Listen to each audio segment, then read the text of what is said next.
Hello, everybody, and Merry Christmas. What you're about to see is a COVID-riddled, somewhat rambling interview. I apologize. I have been exhausted the last 2 weeks, like mentally and physically. I've been lucky. I don't want to complain too much. Most of my COVID symptoms were fairly minor after the first few days, but the exhaustion and the mental fog very much are real. So Corey had this idea to come on and do a Christmas video, and I think it was a great idea, and I wanted to do it. I wanted to bookend this season with videos with the unofficial co-host of this show, Corey Krenz. So it's edited, kind of chopped together. There isn't an intro video. Didn't have time between, holidays at home and napping. But I hope you can look past that and just enjoy the video. Vikings fans, I hope you've had a lovely Christmas. I hope you got everything on your wish list and that you got to spend time with as much family as was safe and reasonable. And I hope you have, some Baileys or some rum chata or, some kind of other holiday drink, a hot toddy, some mulled wine, something to sip as we endure a Christmas Vikings game during a season in which the playoff hopes are all but dead. Merry Christmas, and I will see you all hopefully in the new year. Okay, I have no idea when today's guest is going to join, but I thought I would do a little intro myself before he signs on. Just because I feel like it's rude to have a beer and not share it, because I'm here at US Bank Stadium, socially distanced from all the Vikings fans, and today's guest is not with me, therefore I couldn't give him a beer. Also, it's snowing like crazy outside, and my sleigh is not ready to get me to his house to deliver a beer. So JP actually gave me a beer back shortly after deer season, and it is the perfect beer for today. For the year, really. It was a rough year for everybody, not going to rehash that, but I have spent the last about week and a half or so dealing with the effects of COVID. I tested positive. Oh, here's Corey now. Okay. Today's guest. So JP gave me the, oh no, here we go. It's a family show, so I'll just call it the F COVID beer from Ale Asylum. I might have to turn off the background here. It's a 4% alcohol by volume Pilsner from Ale Asylum in Madison, Wisconsin, if I didn't mention that already. It is, man, this is tricky, a really clear Pilsner. Let's give it a taste.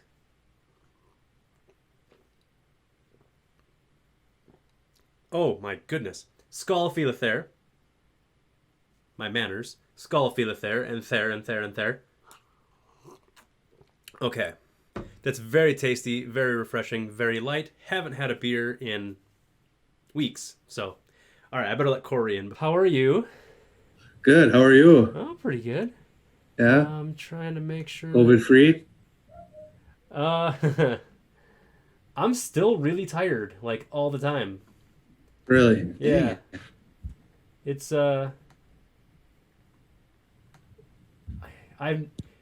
was probably my fault. I jinxed it. I was talking to Haley back I don't know, earlier this fall about how I can't remember the last time I took a nap. Okay. And now in the last week and a half it's basically all I've done. So oh, I know why this isn't working.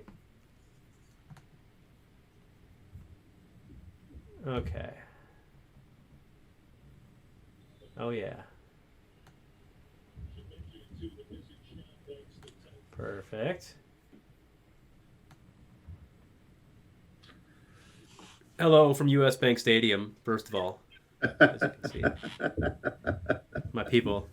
Um, it's my super spreader and I'm hosting. A little full. I don't know. Yeah. For a pretty much meaningless Week 15 game. I don't know about that. Yeah, probably. So I was just telling the people about the beer that I have this week. I was going to bring you one, but it seemed ill-advised with, It's COVID. Snow. Yeah, also the snow. COVID. Yeah, it's really going nuts out there. Like there've been branches bouncing off the west side of our house all night. It's been pretty crazy. But JP got me this beer. I don't know if my background will. Is it backwards? Oh, it's good. Okay, but yeah, you get the joke. Yeah, Yeah, yeah. yeah. It's from Ale Asylum in Madison, um, which is the same place. Did you ever have one of the Keep Her Moving beers? No, I have not yet. Oh, but it's very good. It's very refreshing, very light. So the F COVID beer. Oh, don't. It's not a Leinenkugels. It's the glass. But yeah, very light. I assume you have a Miller Lite nearby. Yep. Okay. Hmm. How terribly rude of me. Skull feeler there, Corey. And Merry Christmas. Yep. Merry Christmas. Okay. So, in addition to the fact that it's Christmas Eve, it's snowing to beat hell. I am on day 9 of COVID. I haven't done a video in weeks. I'm rusty. I think the last one was right after deer season, but a lot's changed since then. And I was thinking about it too.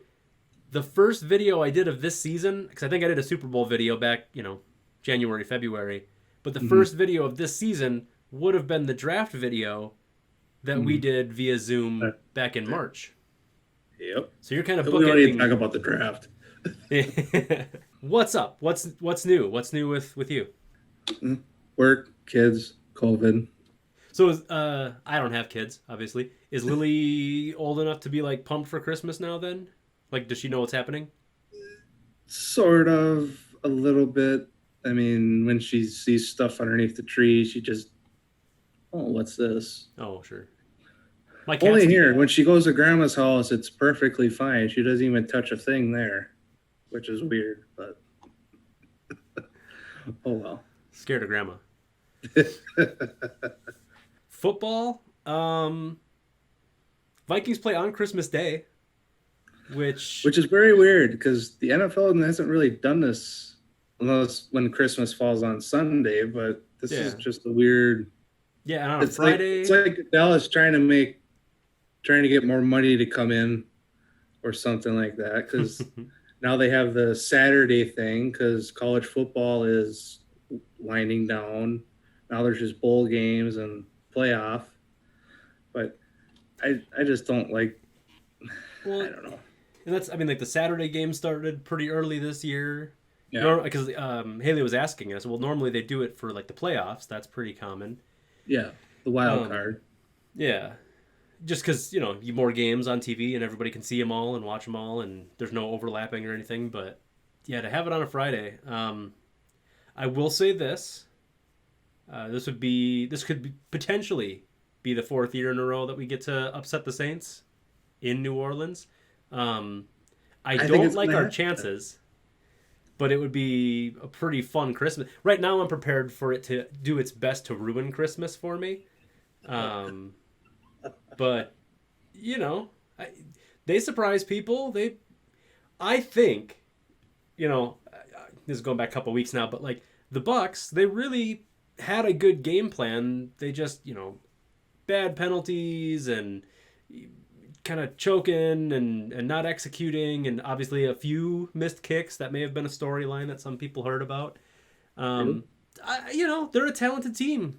So who knows? The Saints didn't look great against the Eagles or the Chiefs. Yeah. Yep, Chiefs. Wow. Them. That upstart AFC team. Yeah, with a $500 million quarterback. Yeah. He's going to own half the state of is it Kansas or Missouri? Which Kansas do they play in? Missouri. Missouri? Well, he owns the Royals now. He's part owner of them. Oh, yeah. That is him. Packers are fighting for the 1 seed, hanging in there. I mean, they hold it currently, right? They have to not... yeah, all they got to do is win this Sunday, and then they pretty much have it. And they need, like, Seattle to lose and New Orleans to lose. So your Vikings got to help us out. But I could see Zimmer being like, "No, let's get a draft pick." It would honestly, it'd be perfect if the Vikings were to go 8-8. That would be like that's the kind of season it's been. You know, you beat the good teams, you lose to or beat the bad teams, you lose to the good teams. Kirk Cousins is officially a 500 quarterback again. He's I think 50. It's like 50, 50 and 2 or something, which is again that's exactly what he is. He's a good quarterback. He's not a great quarterback. But have you been paying much attention to the draft? Is there? I mean, Trevor Lawrence is first. It's Is all there a? Trevor Lawrence right now, and how the Jets really screwed themselves last Sunday by winning a game, which is classic New York Jets. Oh man, Just oh my god. that's. I was thinking like, How do you not fire Adam Gase right now? Just get rid of the guy. how did you not fire him like 4 weeks I mean, you in? fired Greg Williams, but it. That press conference where the reporters were asking him about taking over play calling, Yeah. Uh-huh. and he's But his lying eyes through are his like that. teeth. Like it's one thing if you're a bad coach, but if you like just lie that badly in front of the world. Mm-hmm. Mm. Eh. So I mean, the Vikings are bad, right? And I've been having this ever since there was talk about them moving to Los Angeles or San Diego, like before they built US Bank Stadium, they were threatening to leave, you know. So I've always ever since then I've kind of had this like, well, gosh, what would I do if that happened, right? And my thought was always like, well, it'd be really easy to be a Packers fan and then just like go with the flow, but I feel like I would have to become, a Chargers fan or a Browns fan, like it's moved from one long suffering franchise to another. But even I could not bring myself to be a Jets fan because I mean the Vikings are a woebegone franchise, but the Jets are hapless. Like what who's who's in charge over there? You're in like the biggest market in the world. It baffles me. Well, there's only one happy person in the NFL draft right now, and that's Trevor Lawrence, because he's probably going to go to Jacksonville. So he'll probably come out of Clemson. So Everybody loves going to Jacksonville. So like that's my bar. Vikings are less depressing than that. That's what I hold to. Merry Christmas, Vikings fans. We're not the Jets. Which is, I mean, like that's when people say, like, yeah, we got to fire Zimmer, we got to fire Spielman, we got to start over. It's like, I don't know. There's who's better, Who's gonna replace them? And it's not like they're so bad that you can't believe it. There are definitely decisions that they've made that I would have done differently, but it's not like head scratching. Like, why did you make Le'Veon Bell play when he had a torn hamstring? Like, how are you liking LaFleur? all I gotta say is this: if LaFleur is still there, and when Roger retires or gets traded, or probably be another fiasco like with Favre, they drafted Love. Love hasn't been active all year on the roster. He's been on the sidelines. I was asking Haley, like, if they lock up the first seed this week, does Love start next week? Do they trot him out? They'll go with Boyle. They got Love in the freaking QB room studying all this. He's every time I see it, look at the sidelines. He's right there with a pen and paper and a thing in his ear with a play calling. I don't know. It's a weird. It's 50-50 here. It's kind of dumb, but then it's kind of smart because you want to bring him in slowly, let him study. I don't know. I mean, they showed some videos during training camp of him throwing the ball. Terrible. Couldn't even throw it through a hula hoop or anything, pretty much. And then they got those like 50-yard passes to the corner, and Rodgers throws them right in the hoop. Boyle throws it right in the hoop.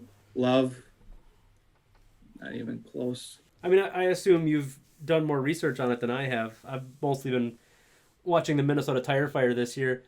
What was the scouting report on Jordan Love? Like, what was like Josh Allen? Everybody knew he was kind of inaccurate, but he had a cannon for an arm, and he's a big guy, and he can run a little bit. Why would what was If you had drafted Jordan Love, what would you have told me you did it for?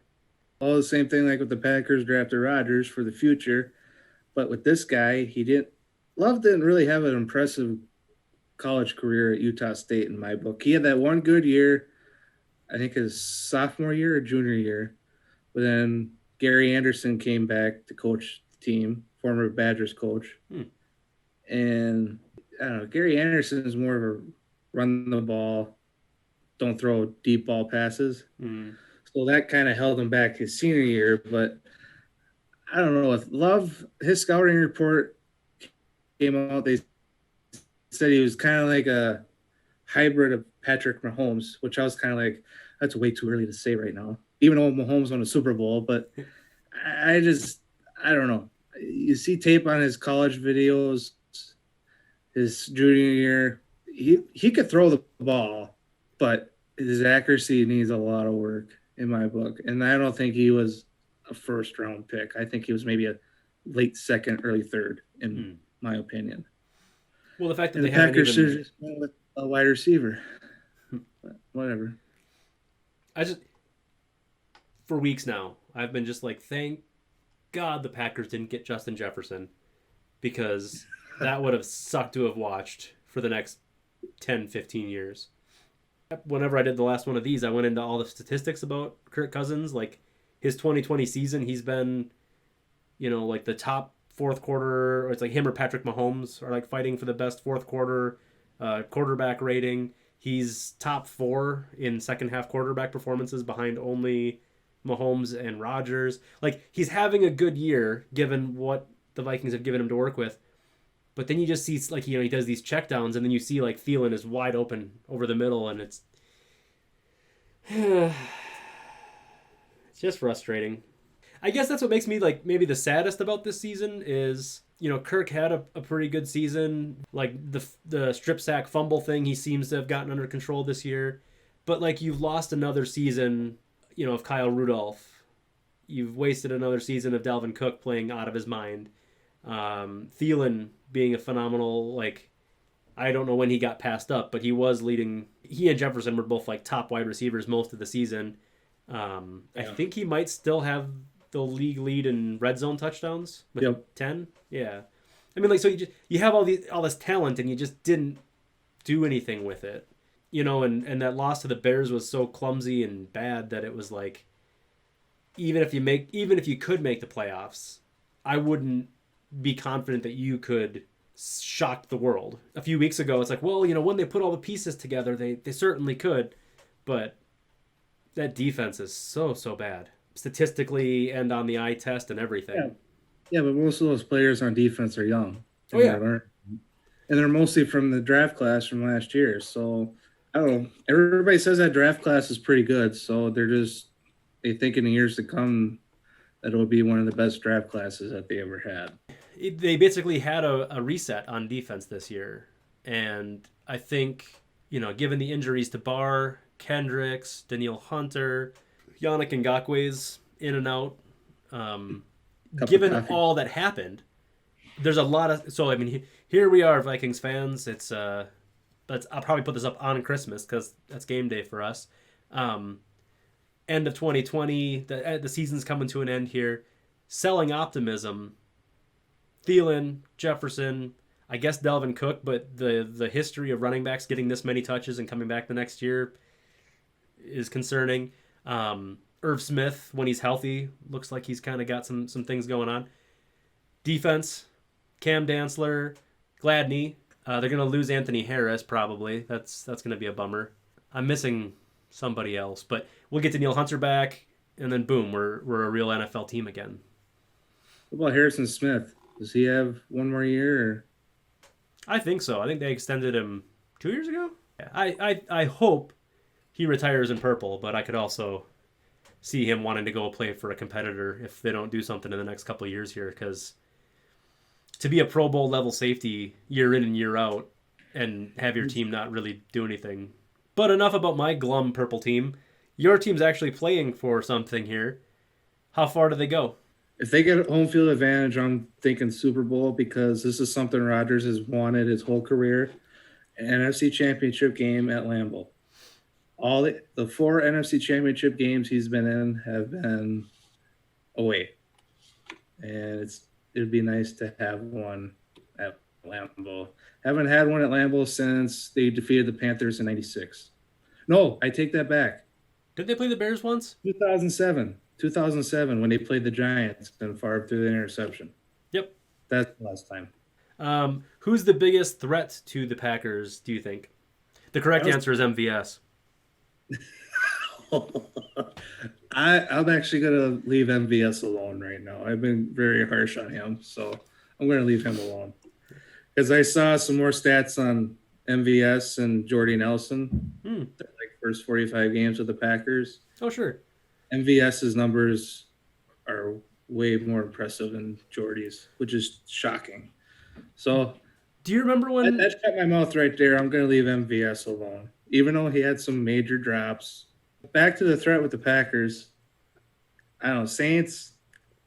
I don't know. I just don't see them as a threat because is Michael Thomas going to be healthy for the playoffs? Because he's out right now. Mm-hmm. And Breeze, he's got his ribs are pretty messed up, so I don't think he'll last that long. And then you go to Taysom Hill, who started when he started, they were playing against some bad teams, like Denver, and there was one other team, I forgot. But anyways, and then you got the Rams.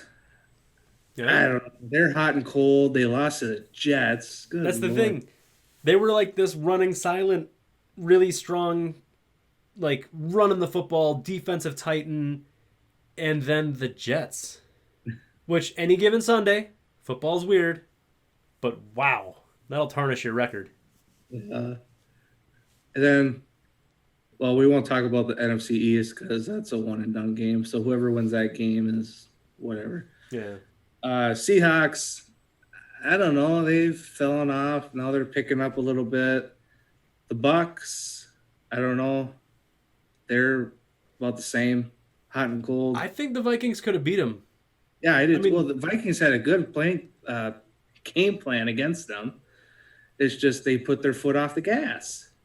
They didn't accelerate. If they had converted their kicks, and again, I don't like to blame refs and look back in retrospect, but this is, across the NFL, I always say like it's a very volatile game, and any given Sunday with the Jets, the Vikings, if they hadn't called pass interference when Mike Evans slipped, and the guy like fell and caught the interception, should have been a pick six. They would have been up, if we made some extra points, 2 touchdowns.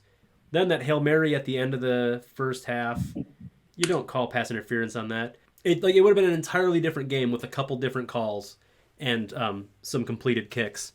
Just looking back at the Vikings season, I think I'm optimistic about their chances next year because, field goal loss to the Titans.